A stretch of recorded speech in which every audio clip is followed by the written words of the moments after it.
Yeah, mindset strength is everything. I think that there's a reason the first two chapters of my book are based on mindset and overcoming objections and bullshit excuses to be real. And I think a lot of people hear what mindset is, but they don't really understand it. And I think that there's a lot of times people just struggle with confidence and they struggle with belief in themselves and what's possible for themselves because we are all conditioned and programmed, if you will, with these belief systems from our parents, our teachers, our peers, our friends. And when you have a family that never was, financially successful, you tend to think, well, I guess that's all I'm meant to do the same way. I can't be more successful than my parents and things like that, right? So there's a lot of belief systems that we carry in. Or maybe you grew up with a set of parents that saw somebody that was really wealthy and they'd be like, oh, it must be nice. Look at that rich asshole, right? And so you've created these limiting beliefs in yourself that you may not even realize that I don't ever want to be rich because then I'll be perceived as a rich asshole. So these people will subconsciously sabotage themselves and fall back into the comfort level because they want to be accepted by their old friends and their old family instead of doing things that meet their potential. So mindset is understanding what are the limitations that we have or what things that we adopt as children mostly, bringing into our adulthood what our potential is, and then starting to question everything and asking, why do I believe that? Will that belief that I currently carry or that opinion or the political party or whatever, like just understand, like, will that deliver me to the end goal that I have that I'm visualizing in my life? And if the answer is no, then you have to break those kind of things, understanding that this is an awareness moment that we all go through, guys. I'm 50 years old and I still go through these awareness moments. It's something that we should look forward to because anytime we have a really strong belief that's got an emotional backing to it, we should ask, where did that belief come from? Who did I learn that from? Why did they teach me that? Because there's usually a good reason. Then you have to ask yourself, does that serve me? Is it going to get me where I want to be?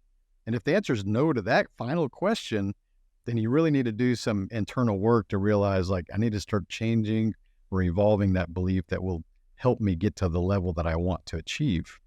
And when you can start to do that, that's what we call awareness. That's what wisdom is.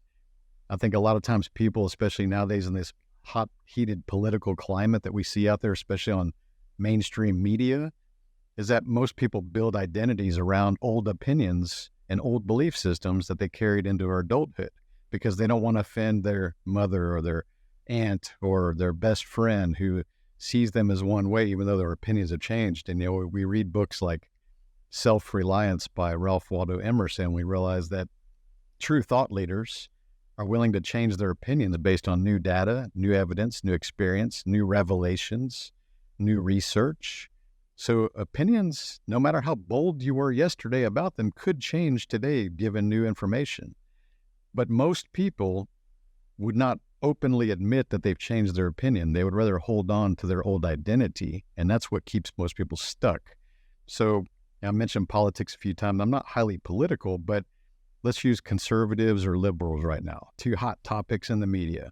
Well, if you grew up like I did in a very conservative household and you just believed everything about conservatism, you would never even think about listening to anything the other side says because your identity is built in one thing. But let's say that you learn new things, new evidence unveils itself, new wisdom, new experience, and you start to realize, like, maybe they're not completely wrong.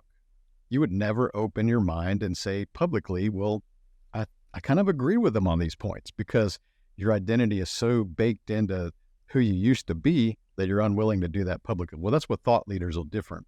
Thought leaders will be like, hey, I used to believe that. I learned this, and now I believe this, and here's why. So you must be always willing to be bold with your opinions, but not create your identity around your opinions. And that's a lot about mindset. It takes a lot of self-awareness, and it takes a certain level of vulnerability and even courage, because those work hand in hand, just to admit you're wrong or that you've changed your opinion. But that's part of learning. That's part of the process of growing, is to realize, and we know, 10 years, we're not the same people we were 10 years ago, 20 years ago. We're not going to be the same people in 10 minutes.